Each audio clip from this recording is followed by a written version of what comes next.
nga bw'olabaawo munnange omutwe gwaffe gugamba nti Wasajja lekeraawo okubba ettaka ly'Abaganda. Katimba gwe bagamba ye Mulangira Wasajja, era nga bagamba nti alina be yeekobaana nabo nga bw'ogenda okuwulira emboozi yaffe ne bakkakkana ku ttaka ly'Abaganda ne banyagulula. Omulimu guno ogw'amawulire, omulimu guno gusoomooza nnyo, kwegamba bingi nnyo bye tufuna wano era nga birimu akayivu yaffe wano. Ebiseera ebimunoga oba kino nkite oba nkireke oba ate kiyinza okunzaalira ebizibu oba bayinza okulaba nga nze omubi, naye okusinziira ku mbeera eriwo akaseera kano akakanaayo kyani nga tetumanyi mutuufu na mukyamu yaani, twolekedde okubeera nga buli kimu tukiteekawo mu musana abantu bo ne beesalirawo. Era munnange mu bwofu obwo bwentyo bwe ngenda okuba nga nkola, era bingi nnyo bye nnina wano. Musuubire okubeera omuliro obuliro ewatali kubikkirira yadde n'omuntu n'omu, kasitaba nga yatondebwa Katonda. Kasitaba nga yakola ki? Yatondebwa Katonda aneewozaako yekka. N'olunaku olwaleero ku ssaawa eno Omulangira Lumaama Kalemeera si musanyufu yadde n'akamu, era yavuddeyo okubeera nga ayatulira Omulangira Wasajja David Wasajja Kintu nti lekeraawo okubba ettaka ly'Abaganda. Kulamusizaako ssebo kweyita David Wasajja Kintu, erinnya nze Lumaama Kalemeera Wamala. Njagadde okuweereza obubaka buno nga businziira ku bikolwa byo eby'obukuluppya n'okwetaba mu buli nsonga enyaga ettaka lya Buganda. Obubaka buno mbukuweereza nga nkutegeeza nti tukukooye okulabikira mu migozzoobano gy'ettaka lya Buganda, nga n'ettaka ly'olabikiramu ng'ogujubanira oba olikolako obunyazi tolirinaako biwandiiko, olina full documents by way of powers of attorney ku ttaka ly'otolinaako bwannannyini, nga ne powers of attorney zo exercisinga toyina buyinza bwazikuwa ku ttaka ly'e Mulungu, Kigo, Nalumunye.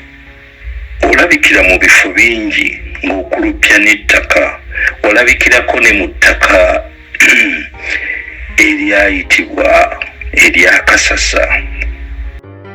Hillside View Apartments kyekifo ekitegekeddwa obulungi era gwe wenna eyandyetaaze okubaako w'opangisa okusula okumala ennaku engere. Ekifo kino kirimu buli kimu, oba oyinza okugamba kiri fully furnished, kirina free wifi, parking nga ziddala ate nga ya bwereere. Apartments zino zizimbiddwa ku mulembe, anti munnange bw'ogipangisa obeera ng'ali mu makaago, tolina kiweetaaga kwetikka kutwala, oyagala kwefumbira, buli kimu mwekiri, ate nga ne ba caretakers babaawo okuweereza. Security y'amaanyi emisana n'ekiro, kifo kisirifu ekiyinza okuwa emirembe okuwummuliramu ate nga n'omulirwano gwa buvunaanyizibwa. Hillside View Apartments zisangibwa ku kyalo Janyi ku Kyaki. Gwe munnange ava ku Entebbe Airport ovugirawo eddakiika 25 zokka olwo otuuka ekitende Kajjansi, n'ovugirawo eddakiika 8 zokka okutuuka ku Hillside View Apartments. Bw'oba ova Kampala ovugirawo eddakiika 25 zokka, ate gwe munnange ava e Munyonyo Kinyana Mpindi kubanga eddakiika ziri 10 zokka. Emiwendo gikkirizika ate nga gyakuteesa. Kuba ku 0704 13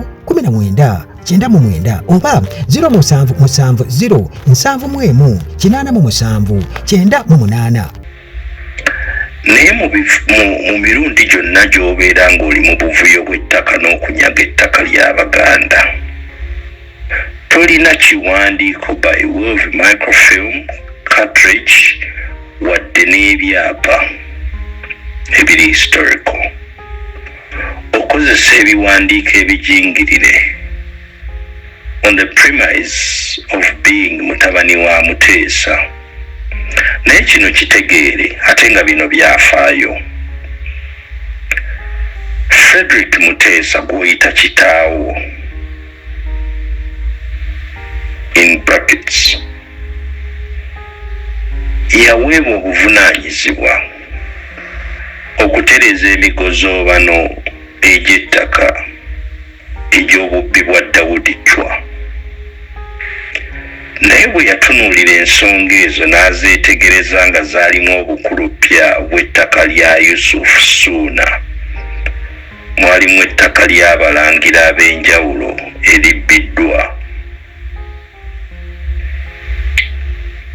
Frederick Muteesa gw'oyita kitaawo yagaana okuyingira mu nsonga ezo wadde n'okuzitereeza, era ekyamuganya yeesanga nga byalimu obubbi n'obukuusa obulyazamaanyi ate obwalyazamaanya naddala abantu ab'olulyo olulangira, era n'agamba jja bireka bwe biri kubanga historical facts tezaali ku ludda lwe, era nga bwe yajjira ng'ettaka lyagenda dda mu blueprint. Oba oyagala okutegeera, buli square mile oba buli eka eri mu Buganda eriko nnannyiniyo. Otambulira mu kifaananyi ekyo claiming ettaka lya Buganda ng'omulangira mu Buganda mutabani wa Muteesa, naye Muteesa n'ettaka eriri ery'obwannannyini ojja kwesanga nga yagulaggule ku bantu, era ng'ekyobukakafu ekiririko transfer forms by way of a statutory declaration, obwo obujulizi bwe buli. Naye teriiyo microfilm, teriiyo cartridge ng'eva ku survey report ezatandika okuva mu 1998 ne survey report zonna ezakolebwa mu Buganda nga waliwo ettaka eririna cartridge ne microfilm ng'erimu Frederick Muteesa gw'oyita kitaawo. Kati ekyo kikuwa okutegeera n'okumanya nti by'okuluppya nabyo n'ebiwandiiko byebijingirire ebya powers of attorney ng'oli n'ako kanno ka David Mpanga n'abalala ne Mayiga bwe mubbinkanye n'ettaka lya Buganda. Ffe abamu tubatunuulidde n'amaaso ag'enkaliriza nga n'ebyafaayo by'ettaka tubyetegereza nnyo, nga n'ebiwandiiko by'okozesa nga powers of attorney z'otolina ani alina buyinza kuzikuwa z'okozesa okudispensinga ettaka ly'obubbi ly'otambuliramu, nazo tuzimanyi. Lekeraawo okutambulira mu linnya ly'abalangira n'abambejja n'Abaganda, naye ng'oli mpitambi mu Bwakabaka ng'okola bikolobero byokka. Obwakabaka bwa Buganda bwa Baganda ate bwa mazima na bwenkanya, era bukolerera ebyo ebituukirivu byokka. Tukooye okuvaayo n'otagalika omutwe ng'ogezaako okulaga nti olina legitimacy okuengaginga mu any mile volume or mile registry mu Buganda tolina, kuba ne gw'oyita kitaawo ettaka eriri ery'obwannannyini yalifuna by way of transfer ng'aguze buguzi ku muntu. Ettaka lyemubbinkana nalyo ttaka lya Yusuf Ssuuna, ttaka ly'abalangira n'abambejja, ate abatava na mu Muteesa abava mu bakabaka ba Buganda ab'emabega abaayita. Tubakooye okufuula eggwanga lyaffe ekitagasa ne mulowooza nti obubbi bwammwe n'obukuusa bwe mutonzeewo ne Mutebi ne Mayiga ne Kiwalabye Male ne David Mpanga, eyo ye Buganda, eyo si ye Buganda ffe gye twenyumirizaamu ey'abajjajjaffe n'ey'obutonde bwaffe ey'obuwangwa bwaffe n'ennono. Tukutunuulira n'ankaliriza nja kuddamu nkakase nze Lumaama Kalemeera Wamala. Bino mbikugamba nga nkutegeeza nti bwe baba abantu abalala bakutunuulidde nga bakuwadde ekitiibwa ekyo ekyekikwangala ky'oyambala n'ojja okola obukuusa ku Buganda, emulungu yonna yonna gy'oyitidde, ekigogwe wuuyo, buli wamu wonna otunda ettaka n'olitunda simanya 99 years era teririkyuka. Ebyo tebirina mu ndagaano mwe birina kubeera. Tolina na legal binding capacity ekuwa powers of attorney kukola transaction yonna ku ttaka lya Buganda. Oyinza okulowooza nti kati okulupya eby'Abaganda abantu tebakutunuulidde era tebategeera, naye totegeera ate n'ebyafaayo by'ettaka tobitegeera, tobimanyi. Okubeera nti osobola okukola fraudulent documents to exercise corporate rights ne ownership rights z'otolina, ekyo tukitunuulidde n'ebiwandiiko by'okozesa abamu tubimanyi, tubirinako ne blueprint yabyo.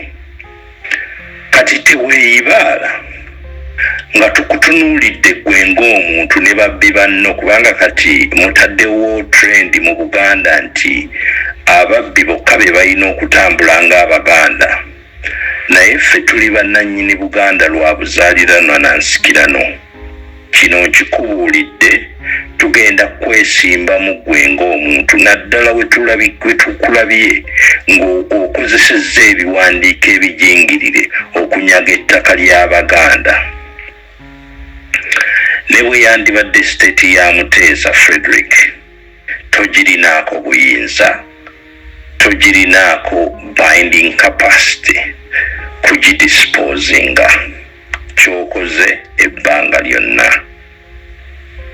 Nva waggulu nga nkutegeeza nti Muteesa Frederick ekirungi kye yakolera Buganda naye kye yeekolera ng'omuntu, kugaana kwetaba mu kutyoboola na kubuzaabuza bujulizi ku ttaka eryabbibwa Daudi Chwa. Kati bwe buba nga obujulizi obwo is tried evidence and settled, tugenda kutunuulira ng'omuntu, tukunoonye, oteekebwe mu mbuga z'amateeka ku lw'ebikolobero by'okoze ku lwa Buganda. Ate ne bw'oliba ofudde kasajja ggwe, tujja kulondoola paka ku layini esembayo, kubanga oli kyenyinya lw'ekiri ewatuukirivu mu Bwakabaka bwa Buganda. Ekyo kankikubuulire. Mututamye okufuula Obwakabaka bwaffe ekifo ekikolebwamu ebyo byokka ebitalina nsa, eby'obubbi, eby'obukuusa.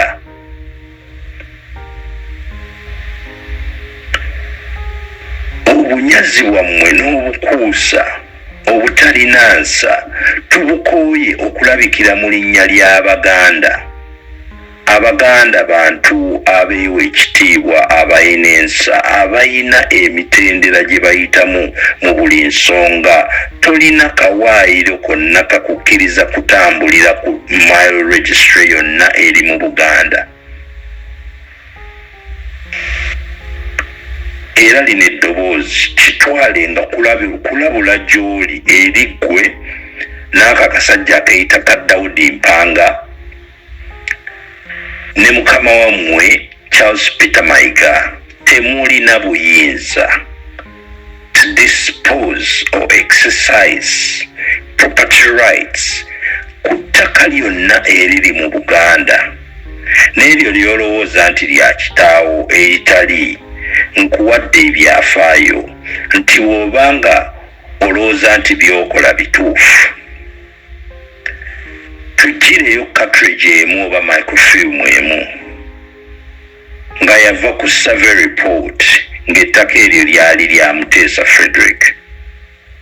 Bw'oba tosobola kukola ekyo kitegeeza byonna by'olimu bya bubbi. Ojja kubeera responsible ku bintu ebyo kubanga ffe tuzze tukutrackinga down era nkyakutunuulira nankalirize.